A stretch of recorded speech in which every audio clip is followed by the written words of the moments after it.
We're going to continue with our study of the periodic table and the periodic trends, and today we're going to talk about the group and family names as well as their characteristics. As you look at your periodic table, reading left to right, the first family that you will encounter is group 1A. Remember, the representative elements are numbered with the Roman numeral letter combination. This is a representative element family. Roman numeral 1A is called the alkali metals. Every family has a name, a specific name, so you need to make sure that you are familiar with the family name as well as the Roman numeral number. The alkali metals have some very interesting characteristics, and tomorrow we will actually watch some little video clips that will demonstrate for you the characteristics of some of the families that we're talking about today. But as far as the alkali metals go, what you need to know is they are extremely reactive. In fact, they're the most reactive metal family on the periodic table. They're so reactive, in fact, that you will never find them free in nature. You will not find sodium just lying around in a cave or a cavern. The only way to extract sodium would be to break it down or extract it from a compound such as sodium chloride or any other sodium-containing compound. But you will not find them free in nature. When you do extract pure alkali metals, they're so reactive with the moisture or the water that you must store them under some type of oil, such as kerosene. Some other characteristics of the alkali metals that you need to be familiar with are, as I just mentioned, what they specifically react with is water, so you want to make sure that you do not let the pure alkali metals come into contact with water because it's extremely explosive. And their color is all going to be silvery in appearance. The alkali metals are very soft metals. In fact, they're soft enough that you could cut them with a knife. That's group 1A, the alkali metals. Now you will notice at the top of the alkali metal family, hydrogen is situated. I do want you to understand that hydrogen is not an alkali metal. The only reason that hydrogen is found above the alkali metals on the periodic table is because he has something very important in common with them, and that is the fact that hydrogen only has one valence electron. In fact, he only has one electron to begin with, and that happens to be his valence electron. That's why he's grouped above the alkali metals in group 1A. Remember, the group number, Roman numeral 1A, does indicate the number of valence electrons for the families.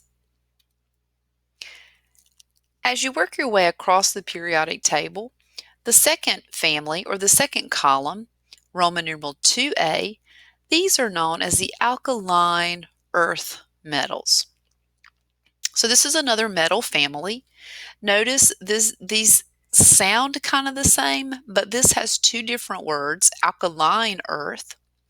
So I've always remembered that group 2A, Roman numeral 2A, has two keywords, alkaline earth metals, versus group 1A has one keyword, and it's just alkali, long I sound on the ending, alkali metals. But group 2A are called the alkaline earth metals.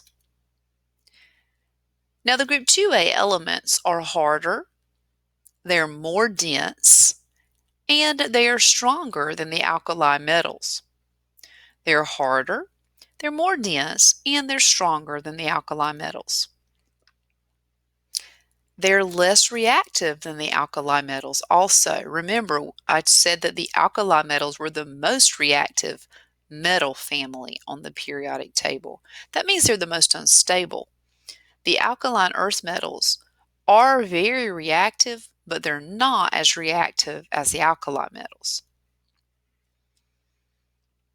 They are too reactive to be found free or pure in nature, though. And again, tomorrow when we look at the video clips, I will show you this property. As you work your way across the periodic table, 1A is the alkali metals, 2A are the alkaline earth metals. You will notice on your periodic table that it kind of dips down to a little section of 10 little columns. So it dips down, that's a transition that it dips down. These are called the B elements, and we also refer to them as the transition metals. They are all transition metals, and there are 40 of these. Now, some characteristics of the transition metals. These are your typical metals. They have typical metallic properties. So what does that mean? So we learned in Unit 1 that metals are shiny, they're ductile, they're malleable, they're excellent conductors of heat and electricity. We also learned that they have high tensile strength as well. These are your typical metallic properties that I'm referring to. The transition metals all have typical metallic properties. Some examples of your transition metals, and you could pick any of the 40, but as you look, you think about common metals, copper, like with pennies, and electrical wiring, gold and silver, and nickel, like you would have in certain jewelry, and iron. Now, we've talked about the 1As and the 2As, and we talked about the transition metals. Now we're going to jump all the way over to group 7A, the next to the last column. These are known as the halogens. Group 7A is the halogen family.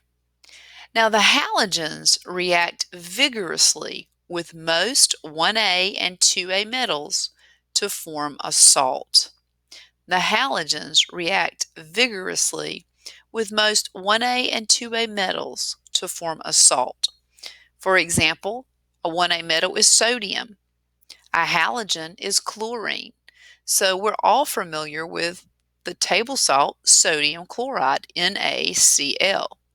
That's just one of many salts that exist. The halogens do react vigorously with most 1A and 2A metals. Remember, they're the most unstable metals, most reactive metals, and they form compounds known as salts. The word halogen itself is a Latin word, and what it means in the Latin form is salt former. So literally, the name of it in its Latin does mean salt former. And remember, I just said that your halogens react with 1A and 2A metals to form a type of compound that's known as a salt. The next column, family on the periodic table, group 8A, these are known as the noble gases. The noble gases are also known as, or AKA, the inert gases. I-N-E-R-T. That's a really good SAT word. You need to know what that means. The word inert is a word that describes something that is extremely stable and unreactive. This family of elements is the most stable family on the whole entire periodic table. Remember, we learned yesterday that all of the elements on the table want to have 8 valence electrons, or they want to have a full valence shell. Well, that's what the noble gases have that makes them so stable and unreactive. The noble gases, group 8A, are the inert gases. They're extremely stable and unreactive. Why do the noble gases not react? Make sure you remember, it's because they already have their 8 electrons in their outermost shell, or they already have a full valence shell. All elements want this. all of the elements on the periodic table want to have a full valence shell. I like to call this the happy family because, like, they're the family, they got it going on. That's the family that has everything that every other element wishes they had. That stability, the full valence shell. Think about it. Noble, nobility, kings and queens. You think about the kings and the queens. You think about, oh man, they've got lots of money, right? They're very stable, financially stable. So noble gases are extremely stable and unreactive. And all the other elements try to achieve their stability by mimicking the noble gases.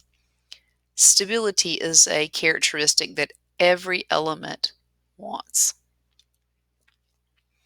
So as far as the family names goes, that's kind of where we're going to stop with the names of the families, but there's some odds and ends that we want to talk about.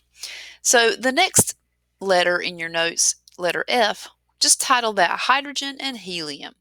These are not families, but you will notice if you look at your periodic table that hydrogen and helium are the only two elements in the first period as you go across the periodic table.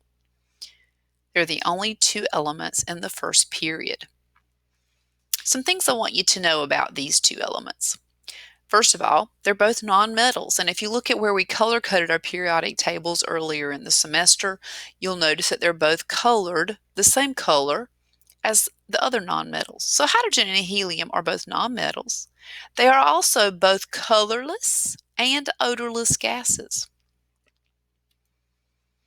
Now, what is special about hydrogen? I've kind of already mentioned it earlier. I alluded to it earlier. Hydrogen has no family. He really doesn't have a family that he belongs to. It's kind of like an orphan, if you want to think of him that way. So the alkali metals sort of kind of adopted him because of his one valence electron. The thing that's different about helium that I want you to remember is that even though he is a noble gas, y'all, don't get me wrong. But he's different from the other noble gases. Remember we said that the group number typically tells you the number of valence electrons. Well, helium is in group 8A, but he only has 2 valence electrons. Remember, the first energy level in your Bohr model can only hold 2 electrons. So his valence shell, which is the first energy shell, is full, so he's still stable. Helium is stable with 2 valence electrons because the first energy level is full when it has 2 electrons in it. Now, at the bottom of your periodic table, you will notice 2 rows that have sort of been pulled apart, or looks like they've been separated from the main body of the periodic table. If you look at their atomic numbers, they sort of have been separated because numerically they would fit inside of the transition metals. And we'll look at this in a picture tomorrow in our lesson. But I want you to know what we call these two series, the lanthanides and the actinides. The lanthanides and the actinides. As far as the lanthanides go, I want you to know that these are the rare earth metals. They're rare earth metals. On the periodic table, if you're following along looking at it, these have atomic numbers 58 to 71. The lanthanides have atomic numbers 58 to 71. The actinides are immediately underneath the lanthanides. The characteristic I want you to remember about the actinides is all of the actinides are radioactive. All of the actinides are radioactive. Their atomic numbers are 90 through 103. So let's just talk about maybe something that would help you remember the main characteristic I want you to know of each of these 2 series. So the lanthanides. Lanthanides, if you say L-A-N, it kind of sounds like land, L-A-N-D. Well, remember, these are the rare earth metals, and the earth is the land. These were added to the periodic table later because they were so rare. rare earth metals, and lanthanides. Something interesting about the lanthanides, if it wasn't for the lanthanides, you would not have touchscreen technology on your cell phones or any of your devices, your electronic devices that have touchscreen technology. The lanthanides made that possible, and they are rare. So that's why it's important that you recycle your cell phones. Once you get a new one, turn it in. Make sure you recycle it, because the lanthanides that are needed to make that touchscreen technology can be recycled. Rare earth metals. The actinides, actinides, radioactive, ACT. So the actinides are all radioactive. Stress the ACT. That will help you remember that characteristic. All of the actinides are very radioactive. Now, together, the lanthanides and the actinides are collectively referred to as the inner transition metals, because their atomic numbers fit within the transition metal family.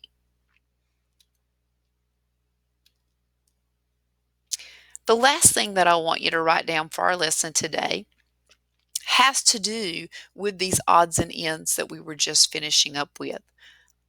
The noble gases, the lanthanides, and the actinides. These were all added to the periodic table later, after it was well established. And the reason they were added later is because they were discovered later. They were not discovered when it was originally or first arranged.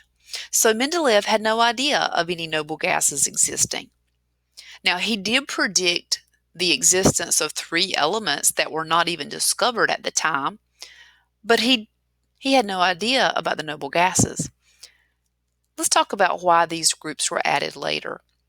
You need to know this. You might want to jot it down. The noble gases, the reason they were discovered later, think about it. They were not reacting with the other elements. They were not forming compounds. Therefore, nobody knew they were there. It's kind of like the kid that sits in the class and they never say a peep, they never say a word, and you never really realize they're even in your class until maybe weeks or months have gone by because you're so shy. They're not reacting with others. The noble gases were not noticed because they were not reacting with all the other elements. It was because of their stability, though. The lanthanides, why were they added later? Well, think about what we learned about them. They're the rare earth metals. They're rare. If something's rare, you don't come upon it very often. That's why the lanthanides were discovered later, because they're so rare. And then finally, the actinides, why were they discovered later? Well, radioactivity was discovered later.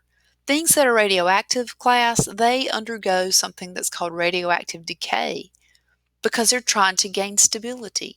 So these substances were radioactive and they were going through radioactive decay processes. That's why they were discovered later. So you need to make sure you remember the noble gases were added later because they were so stable. The lanthanides were added later because they were so rare, and the actinides were discovered later because of their radioactivity.